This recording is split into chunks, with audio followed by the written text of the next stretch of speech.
થાય તપ અને આરાધના? ઉદય કર્મ તરીકે હોય તો કરવું જોઈએ, ઉદય કર્મ તરીકે.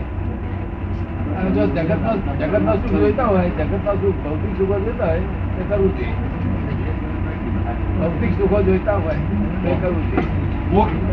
મોક્ષ માટે નહીં, મોક્ષ માટે નહીં. મોક્ષ માટે મોક્ષમાં તો જે ઉદય આવે એટલા જ કર્મ કરવાના. ઉદય આવે એટલા સમજી ગયો. પણ મોક્ષ માટે કરવાની જરૂર ખરી? મોક્ષ માટે મોક્ષ ના થતે તપ જુદી જાતનું છે. પણ તપ તો ખરું ને? તપ તો ખરું ને, પણ ના પણ આ તપ નહીં. આ લોકો કહે છે ને એ બાહ્ય તપ કહેવાય.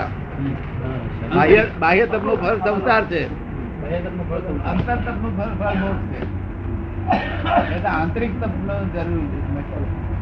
અમે બાહ્ય તપ અમારું કોઈ જતું નહીં, બધું આંતર તપ નિરંતર. બાહ્ય તપ કોઈ જતું અભ્યંતર ધ્યાન તો છે જ ને. અભ્યંતર ધ્યાન છે ને. અભ્યંતર તપ છે ને, એમ કે છે.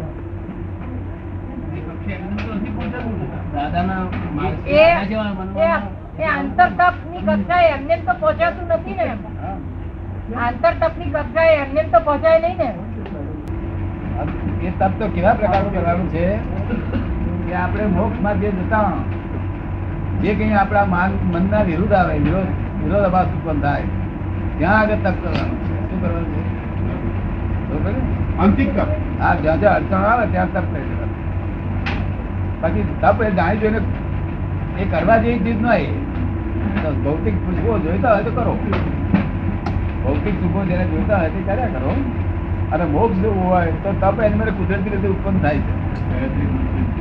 તો પછી કોઝિસ વધતા જાય ને, કોઝિસ નો એન્ડ ના આવે ને. ભૌતિક સુખો મેળવીએ એ ભૌતિક સુખો મેળવવા માટે કરે તો પછી કોઝિસ વધતા જાય ને, એનો એન્ડ ના આવે. એન્ડ જ ના આવે, એન્ડ જ ના આવે. એટલે અહીં આગળ અહીં તો કુદરતી રીતે જ ઉત્પન્ન થાય મેં તપ. અંદર નિરંતર તપ જ હોય. આ બેન 11 વર્ષથી મારી જોડે છે, નિરંતર તપ હોય છે અંદર. તો બ્રહ્મચર્ય પાળવાનું અને દ્રષ્ટિ બગડી ના દે, નિરંતર તપ હોય.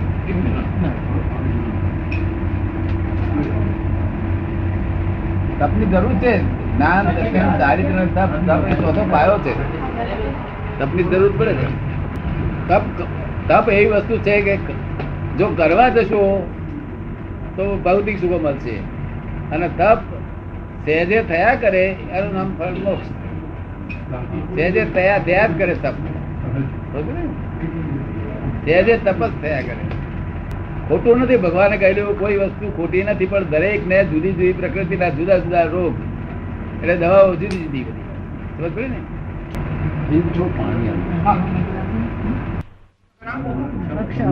મોટા મોટી વસ્તુ અભક્ષ ના હોવું જોઈએ. બહુ મોટા મોટી વસ્તુ છે. અભક્ષ ના હોવું જોઈએ. બિલકુલ અભક્ષ હોવું ના જોઈએ.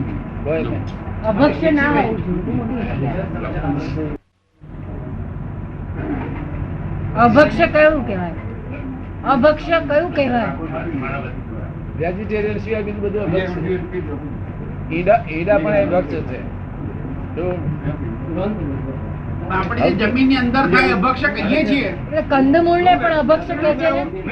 કંદમૂળ જો વધુ સમજણ વાળો હોય તેને કંદમૂળ પણ બંધ કરવા જોઈએ.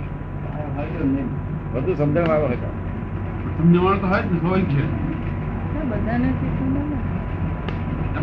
ડેવલપ થયેલું હોય એના માટે છે.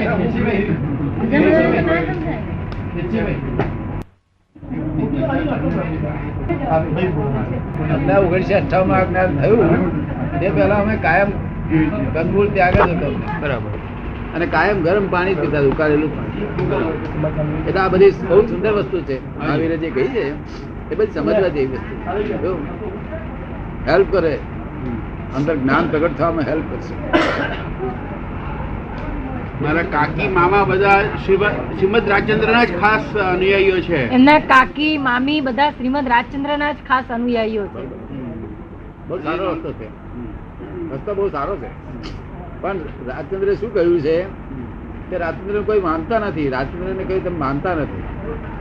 રાજચંદ્રના આખા પુસ્તકનો સાર રૂપે એટલું જ કહ્યું છે, અને પુસ્તક ઉપર લખેલું છે, પુસ્તક આવડું પુસ્તક છે, એની ઉપર લખેલું છે કે જેને આત્મા જાણ્યો તેને સર્વ જાણ્યું. શા માટે લખ્યું છે ઉપર? જય ઉપર કેમ લખ્યું છે?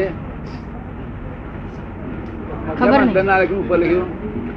પેલા એ સમજી લો પછી અંદર જાઓ. જો ત્યાં આત્મા જાણ્યો હોય તો માથાફોડ કરીશ નહીં કે સમય. પેલા અંદર જાઓ, બહાર જાણી લે. ત્યાં ના જાણ્યો હોય તો લાખ અવતાર માથાફોડ કરીશ કશું વર્ષે નહીં કે છે. એમને પોતે જ લખ્યું લાખ અવતાર માથાફોડ કરીશ તો વર્ષે નહીં. જય સચિદાનંદ. તમે સમજ પડે ને? એ જ્ઞાની પુરુષની વાણીથી આપણે શાંતિ રહે, આનંદ રહે, જરા થોડા વિચારો ફરે. પણ જ્યાં સુધી આર્ત ધ્યાન રૌદ્ર ધ્યાન જાય નહીં ત્યાં સુધી કશું ફળ બન્યું નથી. આર્ત ધ્યાન રૌદ્ર ધ્યાન જવું જોઈએ. થવું કયા રસ્તે થવું જોઈએ, થાય કેવી રીતે? એ કેવી રીતે થાય, કયા રસ્તે થાય? શ્રીમદ રાજચંદ્રનો શબ્દ માને તો થાય. કોઈ શબ્દ માન્યો છે તમે? પૂરું થઈ ગયું. રાજચંદ્ર ભગવાનનો એક શબ્દ માન્યો છે? માન્યો છે કે નથી માન્યો? એક શબ્દ હવે એવું થોડું ઘણું તો આપણે માનતા હોઈએ, પણ બધું તમે જેમ આપણે કહીએ પણ બધું તો માનતા ન હોઈએ. બે નંબર. કહ્યું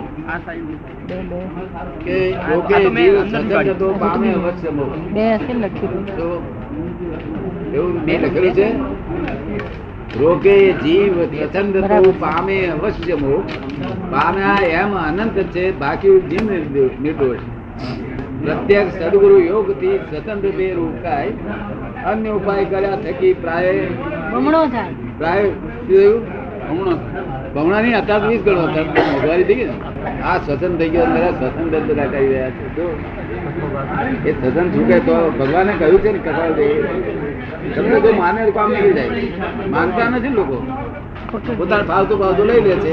બરાબર. તમને કેમ લાગે સર રોકવો જોઈએ કે ના રોકવો જોઈએ? વાત પછી જાણવાનું કશું નથી. આ સત્સંગ રોકે ને